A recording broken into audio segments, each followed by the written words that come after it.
motherfuckers got it twisted. You know what I mean? Right. We got organization because we peak game. And it's not the mob really that we seeing, it's really the government. They the biggest mob. That's who we study. Right. Governments. Pac stood up, and it's the first thing you've heard him say in like 2 weeks of court. You know, Your Honor, and throughout this entire court case, you haven't looked me or my attorney in the eye once. It's obvious that you're not here in search of justice. So therefore, there's no point in me asking for a lighter sentence. I don't care what you do because you're not respecting us. This is not a court of law as far as I'm concerned. No justice is being served here. And you still can't look me in the eye. And so I say, do what you want to do. Give me whatever time you want because I'm not in your hands. I'm in God's hands. You can cut the tension in the courtroom with a knife. It moved the whole side of the prosecution. I didn't say it like Pac said it. The way Pac said it, everybody's eyes in the courtroom watered up. Nobody could speak for a minute. Brave motherfucker, yo. Peace, family. This is Brother O God in the Black Hip Hop News, and this video right here is called Proof that Tupac was killed by the Illuminati. Now, when we say the Illuminati, all we're talking about is rich, wealthy, elite families that have a lot of money, wealth, and more importantly, power to control over, basically are pulling the strings on what goes on, not only in the United States, but the world. I'm trying to do this as quick as possible because I don't want to make it a long video because, you know, I know your attention span is short, but you have to do your due diligence, your studying. When you look into Tupac, again, I'm going to do this fast. When you look into Tupac, he was in a game. He was kind of naive. He came into the game, and first and foremost, he was already being watched from his mother, Alfini Shakur's involvement with the Black Panther Party, with Tulu Shakur, which was his stepfather. In this book right here by John Potash, Drugs as Weapons Against Us, John Potash details how the FBI has been following Tupac and watching him ever since he was a kid. Do your research. It's already been proven, right? It's already been proven that the FBI was following Tupac every day. So how could they not find this killer? It's already been proven that the United States government has killed Dr. Martin Luther King. So it's not far-fetched that they would try to, J. Edgar Hoover's own words, stop the rise of a black messiah who can electrify, who can unify. You know what I'm saying? You know what I mean? First they started off, once they assassinate your character, then they assassinate you. So, right. Now, if we do want to live the thug life and the gangster life and all of that, okay, so stop being cowards and let's have a revolution. But we don't want to do that. Dudes just want to live a character. They want to be cartoons. But if they really wanted to do something, they was that tough, all right, let's start our own country. Let's start a revolution. Let's get out of here. Let's do something. But they don't want to do that. They want to pimp our communities and portray this image that they know we all can't survive and make it. And that's what I saw. Even though I was surviving in the thug life, everybody that was trying to be like me was going to jail. And then finally I went to jail. Even though I wasn't getting shot up, they was all getting shot up. Then I got shot up. And I started seeing, damn, you know, it is my fault. It's not my fault where I made it happen, but it's my fault because I'm smarter than that. Yeah. Now, if I was dumb and I was ignorant is bliss. Ignorance is bliss. Now, if I was dumb, it'd be cool. It wouldn't be my fault. But it's my fault because I'm smarter than that. I do have another way I can say this. It doesn't mean that I don't feel that way no more. It just means that let me be as smart as them or smarter. I'll constantly come back. You know what I mean? Only thing that can kill me is death. That's the only thing that'll ever stop me is death. And even then, my music will live forever. I didn't do this. They saying right now, they still say Tupac Shakur, rape charge. I'm not convicted of no rape charge. I want to make that real clear. My charge was sexual abuse, forcibly touching the buttocks. That's what they charged me. I'm innocent of that, but that's what I'm in jail for. You understand? And we just got to be smarter and sharper, or they're going to start taking away each and every person that steps forward to do anything positive for the community. So that's why you be wondering why everybody want to live a negative lifestyle. It's safer. And the community don't support us when we do step out and take bullets for y'all. So can we look forward to some very positive things from Tupac Shakur in the future? Oh, no doubt. You can look forward to me doing movies, writing movies, starring in movies. Soon I want to direct them. You can look forward to me doing records, bringing on a whole bunch of groups. I already got a few now. I just signed to Death Row Records. I got Fatal and Felony. I got Dramacidal. Thug Life is coming back. My albums, I should be doing a couple more. The movies. And what about the community? I got a community project that's in the works right now. I just met with Al Sharpton, Malika Shabazz, Malcolm X's daughter, a whole bunch of teachers and educators and community workers, and we're just gonna start slowly but surely taking our communities back. So it's not like I'm just jaw-jacking or doing lip service. I don't care if nobody never support me no more. I'm doing this for self, you know what I mean? But I'm saying is that measure a man by his actions fully, from the beginning to the end. Don't take a piece out of my life or a song out of my music and say this is what I'm about, because you know better than that. And if you take me out the game, you're not gonna wanna see the next one. Trust me. Take me out the game, you're not gonna wanna see this next dude, because he ain't gonna have no compassion. Okay. I have something to offer to business that hasn't been shown before. You know, I have a whole energy that represents not just black youth, but white youth, Mexican youth, you know what I'm saying? That change right before you go from being 18 and unresponsible to when you go to being like 21, 22, and the whole world's on your shoulders. I believe strongly that my audience empathize with me because I show that side, I show that emotion raw, uncut, good and bad. And so I think I can bring that more funnel, more directed into screenplays, more albums, producing, managing, you know what I'm saying? If I can figure out just how to control it, I can use it on a lot of different levels. I trip off because it happens out of nothing. It just goes, you know, everybody just be screaming and acting, and I just trip. I get uncomfortable, and it's like similar to a deer being caught in the headlights. I just freeze, you know, and I don't know what to do. I don't know if I should be what they want me to be, or if I should make them hate me so they can stop. You know, like say something mean so they can just stop. But I'm just like caught in the middle of it because you can't. I mean, no one can do that. Police can't do that. They can't stand in front of all those people and control them with a gun and mace and all that. So me with just words, it's like a battle to find the right words to say at the right time. I'll put it to you. Are you angry? Are you angry with what you see society is about? Yeah, I'm extremely angry, confused.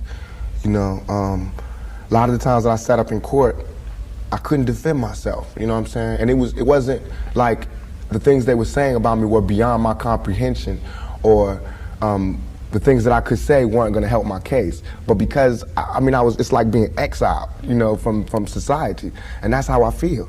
And this whole the anger comes from I'm tired of waiting for my past to get into society. All I ever wanted to do was make me and everybody around me feel more comfortable about where we were. You know what I'm saying? About the places that we stayed. This is our home base. Let's build it up. Let's be happy about where we come from.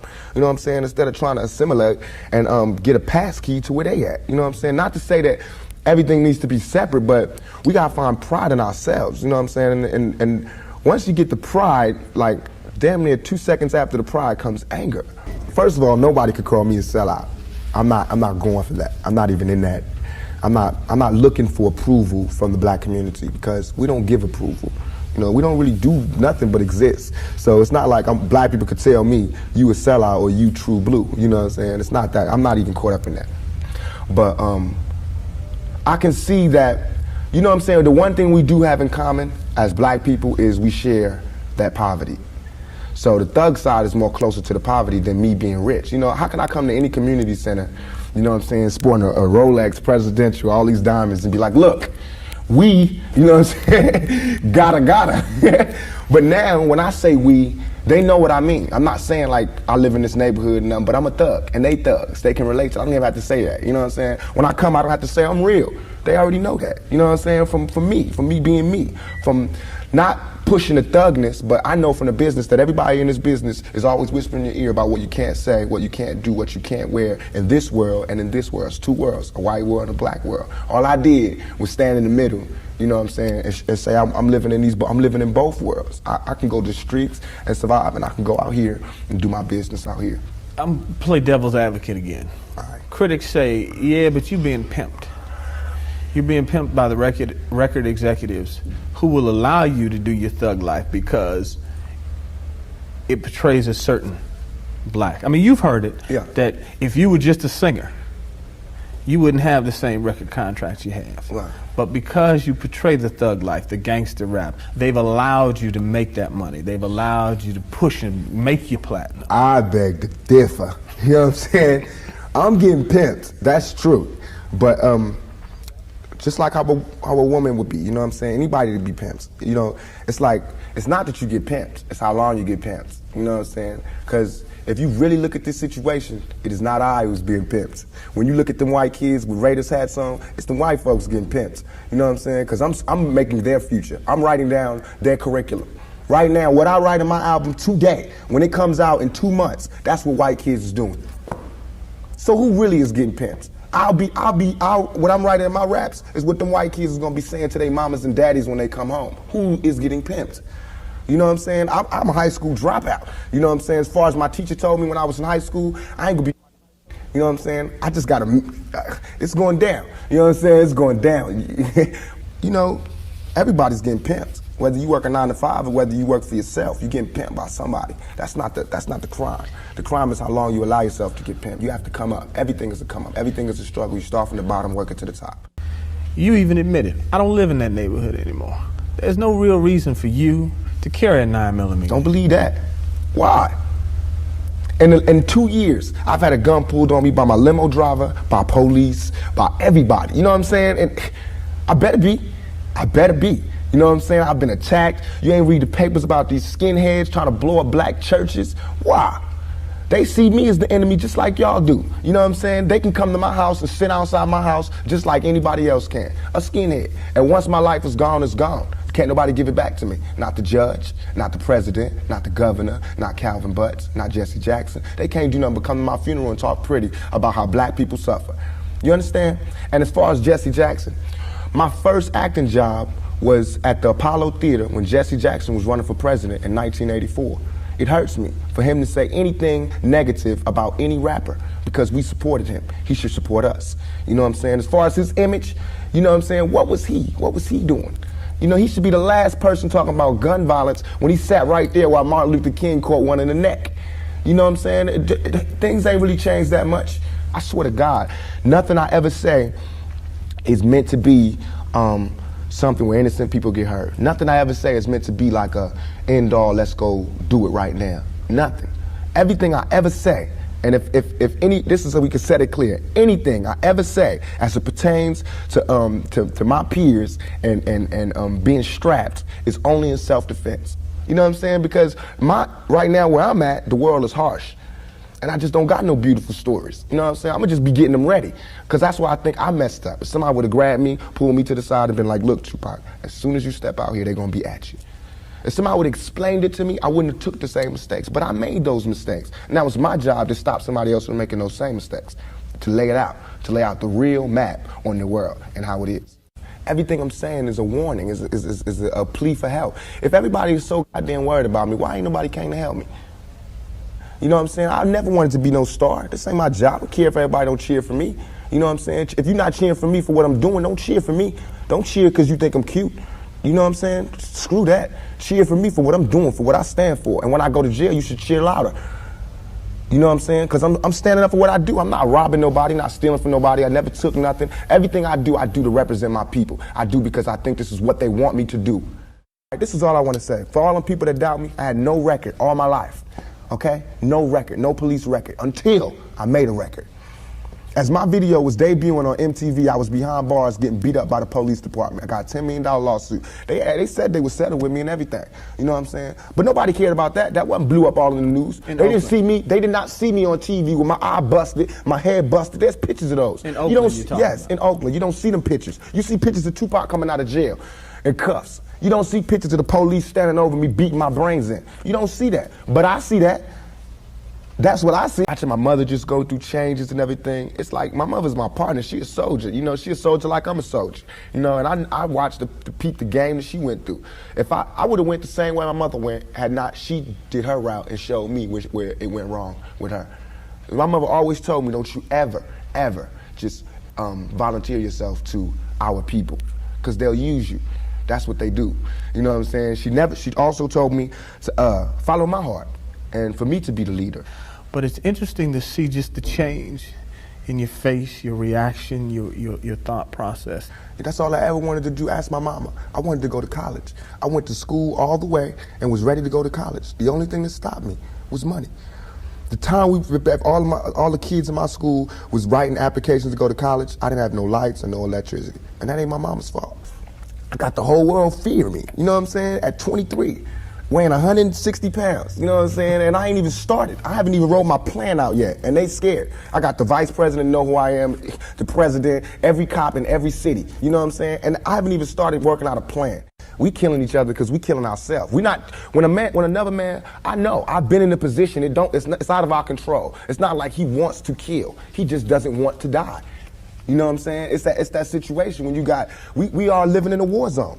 It's not as easy as these people are making us think, that they just got some criminal ass black kids with guns. It is not like that. We live in hell.